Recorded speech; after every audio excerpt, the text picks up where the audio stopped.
Olá, bem-vindos ao nosso canal de Estudos Espíritas. Eu sou o José e no estudo de hoje nós vamos falar sobre a obsessão. Quando se fala em obsessão, logo pensamos em influência espiritual, não é verdade? Mas será que toda obsessão é causada por espíritos? As psicopatologias podem ser a causa da obsessão? Ou será a obsessão a causa das psicopatologias que acometem algumas pessoas? Nesse estudo, trataremos de responder essas questões, mostrando as várias facetas desse tormento chamado obsessão que tanto aflige a humanidade.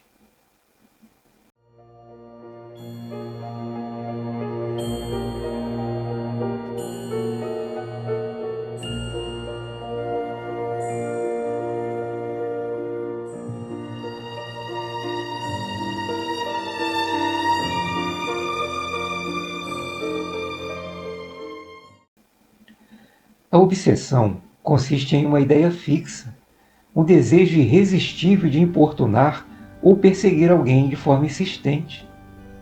Também pode indicar um estado de preocupação permanente em relação a alguma coisa de natureza social ou pessoal. As obsessões podem manifestar-se por influência espiritual ou na forma de psicopatologias, como transtornos compulsivos, manias, vícios ou atitudes estranhas de comportamento, gerando um estado mental doentio. A obsessão é um mal necessário, porque o homem ainda é imperfeito, traz em si mesmo as sombras de um passado delituoso. Não existe vítima inocente. A obsessão vem sendo o espinheiro doloroso que impele a criatura a livrar-se com urgência da sua inferioridade moral. Nesse estudo, vamos falar sobre as várias formas de manifestação da obsessão, começando com a autoobsessão. A modernidade desse mundo estimula a criatura às conquistas materiais. Procuram coisas que trazem recompensas, satisfazendo seus desejos, ambições, orgulho, vaidade, etc., contribuindo efetivamente para que a autoobsessão se instale. Alguns estados doentios derivam da própria criatura, que passa toda a vida obcecada pela busca do poder e dos bens materiais. Outras perseguem a perfeição, seja na aparência ou nas atividades cotidianas, como se a perfeição existisse nesse mundo.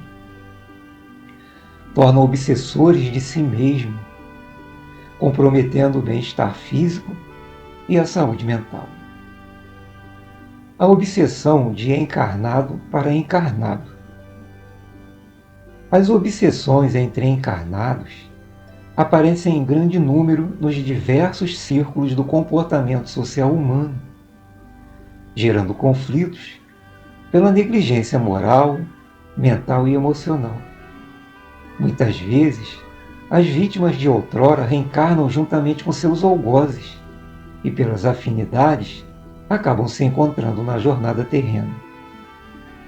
Esses encontros têm por finalidades o entendimento, mas nem sempre se concretiza, e as pendências mal resolvidas afloram do inconsciente. O algoz continua sua perseguição, ou a vítima encontra uma oportunidade de se vingar. Pais ou filhos renitentes que não se alinham no convívio familiar. As perseguições do chefe no trabalho, do colega invejoso que faz tudo para prejudicar. No círculo de amigos, onde sempre tem um que não se encaixa na nossa estima e destoa das nossas opiniões, gerando quase sempre dissensões. Na vida conjugal, onde sentimentos confusos de amor e ódio tornam-se desejos de dominação, muitas vezes disfarçadas como necessidade emocional de autoafirmação. É quando o amor dá lugar aos desejos tiranizantes de posse e controle, gerando discussões que terminam em agressões e, em alguns casos, em atitudes extremas. Essas obsessões têm resultados imprevisíveis já que vítima e algoz não se alinharam na nova existência com o propósito do amor e do perdão. A obsessão do encarnado para desencarnado. A obsessão do encarnado sobre o desencarnado é fato comum. São provocadas quando mentes atormentadas pelos sentimentos se prendem ao desencarnado. Outras se vinculam aos entes queridos que se foram pela dependência social, financeira ou emocional. Pela falta de conhecimento da vida além túmulo, não aceitam a perda, amor egoísta, resultando em fixação mental naqueles que desencarnaram. As emissões mentais constantes de revolta, saudade, dor ou tristeza por longo período de duração terminam por imantar o recém-desencarnado aos que ficaram na Terra, caracterizando-o em obsessão, dificultando o espírito no desprendimento de si mesmo. A obsessão do desencarnado para desencarnado. Espíritos obsediando espíritos. Vários livros da literatura espírita mencionam esse drama que se desenrola no plano espiritual inferior, onde multidões de criaturas se brutalizam em lutas insanas. No fenômeno da morte, o espírito se despe da matéria, sustentando os créditos ou débitos conquistados, resultado das suas experiências no decorrer da vida. Amores e ódios, afinidades e antipatias não se desfazem pela desencarnação. Em razão disso, as atrações espirituais por simpatia unem os afetos e, pela animosidade, vinculam os adversários no processo obsessivo no além-túmulo. A obsessão de desencarnado para encarnado. A obsessão do desencarnado sobre o encarnado tem como causa assuntos mal resolvidos durante a jornada terrena, onde a reconciliação não foi possível e o perdão não foi concedido, vinculando as criaturas. É quando o obsessor se sente na posição de cobrador. Ferido no seu orgulho próprio, torna-se adversário traiçoeiro, sempre pronto para atacar os desejos de progresso da criatura. Atua nas fraquezas morais do encarnado, onde encontra o material necessário às tomadas mentais, que facultarão a conexão. Sentimentos de orgulho, soberba, vícios de conduta, interesses mesquinhos são alguns dos males morais que podemos oferecer como plugs aos obsessores para a instalação de um processo obsessivo de caráter espiritual. A obsessão recíproca. Na obsessão recíproca, as criaturas se procuram para partilhar das vibrações em que se associam. É dessa forma que alguns encarnados se imantam a essas legiões de desencarnados que transitam na mesma faixa vibratória, vivendo da satisfação mútua, em que obsessores e obsediados se nutrem das emanações um dos outros, passando a viver num processo simbiótico de pensamentos e vibrações, instalando-se aí o comércio das emoções doentias. Durante o sono físico, muitos encarnados saem em busca dos afins, formando assim verdadeiras colônias de espíritos que compartilham dos mesmos propósitos. A obsessão por parasita espiritual. O processo obsessivo através da vampirização sempre existiu. Muitos casos de obsessão tratados nas casas espíritas são causados por essas criaturas oportunistas que vivem à custa das fraquezas morais e do sofrimento alheio. Apegados às sensações materiais, prosseguem após o túmulo a buscar os gozos em que se compraziam. Atiram-se para a terra como abutres famintos, procurando entre os homens uma alma que lhes dê fácil acesso às tentações. Encontrando, delas se apoderam, atacando em suas fragilidades, aliciando-as pelo simples prazer de ver o declínio da criatura. São como lampreias insaciáveis, sugando suas vítimas, levando-as muitas vezes a estados de comorbidades comprometedoras. Transtornos obsessivos de natureza mediúnica atormentada.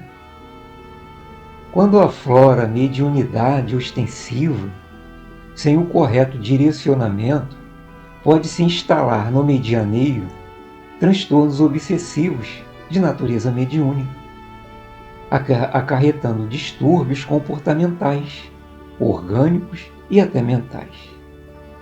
Um tormento para o seu portador, por colocá-lo em campo diferente do habitual.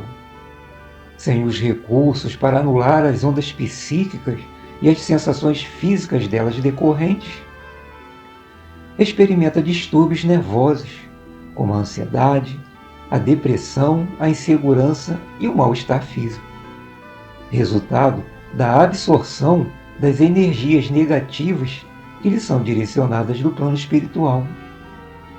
Pela acomodação mental e os hábitos irregulares decorrentes das más inclinações que se manifestam no passado, mais facilmente se dão as vinculações indesejáveis, levando a criatura, em alguns casos, a desenvolver estados obsessivos. De acordo com as nossas exposições, podemos concluir que todas as formas de manifestações obsessivas têm como origem a imperfeição moral. Os sentimentos e as emoções doentias podem criar estados psicopatológicos de natureza mórbida, que, se não tratados, podem chegar à autoobsessão, que é o primeiro passo que pode abrir brechas para que outras criaturas possam vincular-se pela afinidade ou sintonia mental, alimentando as ideias pré-existentes ou criando pela indução mental pensamentos negativos na mente do doente, causando a obsessão espiritual. Com o avanço da medicina na área da neuropsíquica, a obsessão saiu do conceito místico para fazer parte de psicopatologias que acomete grande número de pessoas no mundo todo. Por ser enfermidade de origem moral, de natureza individual, requer terapêutica, visando a transformação íntima para melhor. Essas psicopatologias, qual sucede com outras tantas, sempre apresentam no paciente que a sofre grande resistência para o seu tratamento, devido ao desconhecimento das doenças da alma. Muitas enfermidades do corpo procedem do espírito contaminado pelos conflitos da emoção ou das imperfeições morais. As feridas no corpo são de fácil cicatrização. As lesões na alma são mais demorado o processo de cura. E assim terminamos o nosso estudo. Até o próximo vídeo. Muita paz.